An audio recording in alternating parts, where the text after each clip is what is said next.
ஜாஃபர் சாதிக் தமிழக அரசியல் வட்டாரத்திலும் திரைத்துறையிலும் பெரும் சலசலப்பை ஏற்படுத்திய பெயர்.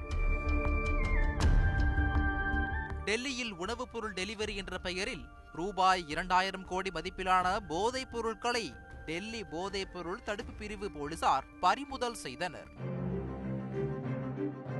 அந்த விசாரணையின் தொடர்ச்சியாகத்தான் ஜாஃபர் சாதிக்கின் பெயர் அடிபட்டது. கடைசியில் இந்த போதை சாம்ராஜ்யத்திற்கு அவர்தான் ராஜா என்பது கண்டுபிடிக்கப்பட்டது. ஜாஃபர் சாதிக்கை கைது செய்து விசாரித்த போது இயக்குனர் அமீர், பாஷித் புகாரி உள்ளிட்டோரின் பெயர்களை அவர் வாக்குமூலமாக தெரிவித்ததாக சொல்லப்பட்டது. ஜாஃபர் சாதிக் சட்டவிரோதமாக சம்பாதித்த பணத்தை எந்தெந்த தொழிலில் முதலீடு செய்துள்ளார், யாருக்கெல்லாம் அந்த பணத்தை பரிமாற்றம் செய்துள்ளார் என்பது தொடர்பான விவரங்களை அமலாக்கத்துறை அதிகாரிகள் திரட்டியிருக்கிறார்கள். இதையடுத்து போதைப் பொருள் தடுப்பு பிரிவினர் இயக்குனர் அமீர் உள்ளிட்ட 3 பேருக்கு சம்மன் அனுப்பியிருந்தனர்.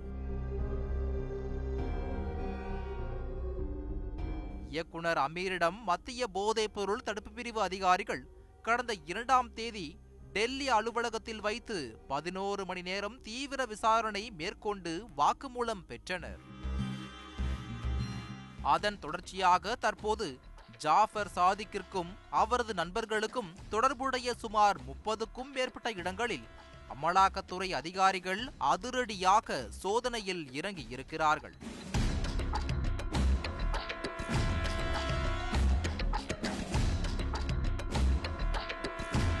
மயிலாப்பூர் அருளானந்தம் தெருவில் அமைந்துள்ள ஜாஃபர் சாதிக் வீடு, புரசைவாக்கத்தில் அமைந்துள்ள அவரது JMS ரெசிடென்ஸ் அலுவலகம், டி நகர் ராஜன் தெருவில் உள்ள இயக்குனர் அமீரின் அலுவலகம், சேத்துப்பட்டு பகுதியில் உள்ள உறவினரின் வீடு, கீழ்ப்பாக்கத்தில் ஹால்ஸ் ரோட்டில் உள்ள ஷேக் முகமது நிஷார் என்பவரது வீடு, ஜாக்கி என்ற திரைப்படத்திற்கு அக்கவுண்டன்ஸ் வேலை பார்த்து வந்த ரகு என்பவரின் வீடு, பெசன் நகரில் உள்ள புகாரி ஹோட்டல், தேனாம்பேட்டை சாலையில் உள்ள பசீரோ டூர்ஸ் அண்ட் டிராவல்ஸ் அலுவலகம், அடையாறில் உள்ள புகாரி ஹோட்டல் உரிமையாளர் CM புகாரி வீடு உள்ளிட்ட 30க்கும் மேற்பட்ட இடங்களில் அமலாக்கத்துறை அதிகாரிகள் இன்று காலை சோதனை செய்திருக்கிறார்கள்.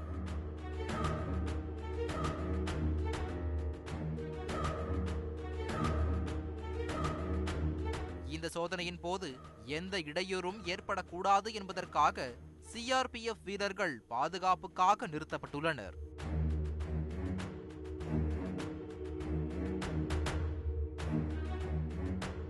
சேத்துப்பட்டு முக்தார் கார்டனில் உள்ள அமீரின் வீட்டிற்கு அதிகாரிகள் சென்றிருந்தனர்.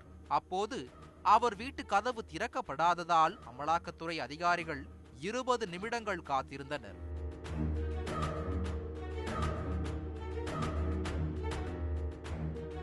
பின்னர் அவர் வீட்டு கதவு திறக்கப்பட்டதும் தாங்கள் யார், எதற்காக வந்துள்ளார்கள் என்பதை வீட்டாரிடம் தெரிவித்துவிட்டு சோதனை செய்திருக்கிறார்கள்.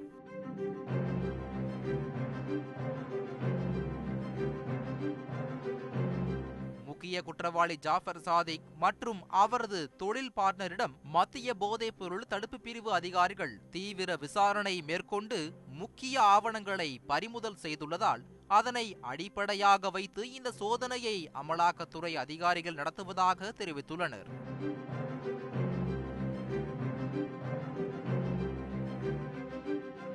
சோதனை முடிவிலேயே கைப்பற்றப்பட்ட ஆவணங்கள் மற்றும் ரொக்கம் குறித்த முழு விவரங்கள் தெரியவரும் என அமலாக்கத்துறை அதிகாரிகள் தகவல் தெரிவித்துள்ளனர்.